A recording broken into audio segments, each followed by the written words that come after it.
Alam niyo ba na ang bawat galaw natin online ay pwedeng masubaybayan at mag-iwan ng marka? Yan ang tinatawag na digital footprint na nagsisilbing record ng ating online activities. At yan ang pag-uusapan natin dito lang sa MIL 101! Ano nga ba itong digital footprints? Alamin natin ha. Ito yung trail ng data na naiiwan mo kapag gumagamit ka ng internet. Parang bakas ng paa. Ito ang tala ng lahat ng ginagawa mo online. Mula sa mga website na binibisita mo hanggang sa emails at posts na sinusulat mo. May dalawang klase ng digital footprints. We have the active at passive. Ang active digital footprint ay yung kusang loob mong naiiwan. Halimbawa, kapag nag-post ka ng litrato sa Facebook, nag-upload sa TikTok, o nag-comment sa YouTube, bahagi iyon ng active footprint mo. Ibig sabihin, sadyang ibinahagi mo ang impormasyong iyon. Ang passive digital footprint naman, nabubuo ng di mo namamalayan. Halimbawa, habang nagbabrowse ka lang sa internet, kinokolekta ng websites ang cookies at ang kahit na search history mo nang hindi mo napapansin.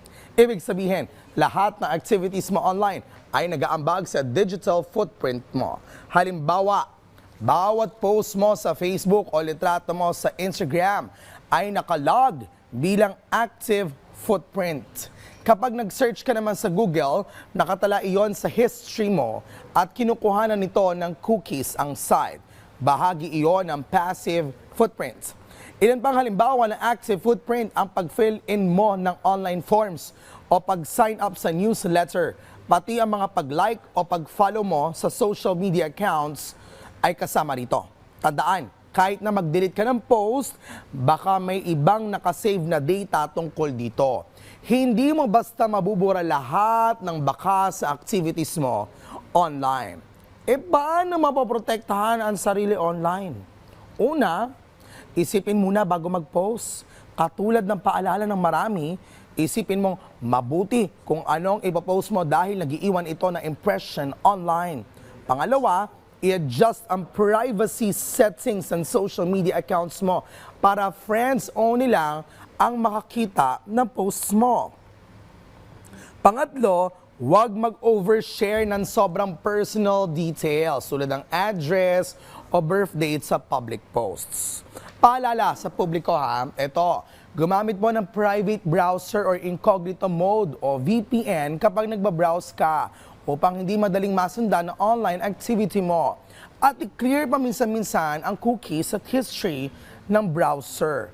Panghuli, gumawa ng mahirap hulaan na password at huwag ito lang ang gamitin sa lahat ng accounts mo. Sa ganito mong paraan, mas nababawasan ang tsansang magamit laban sa iyo ang impormasyon sa digital footprint mo.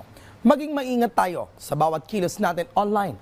Bawat like, post o search sa internet ay may naiiwang bakas. Kapag kontrolado natin ang naibabahagi natin impormasyon at maayos sa paggamit natin ng privacy tools, nababawasan ang tsansang magamit laban sa atin ang detalye mula sa ating digital footprint.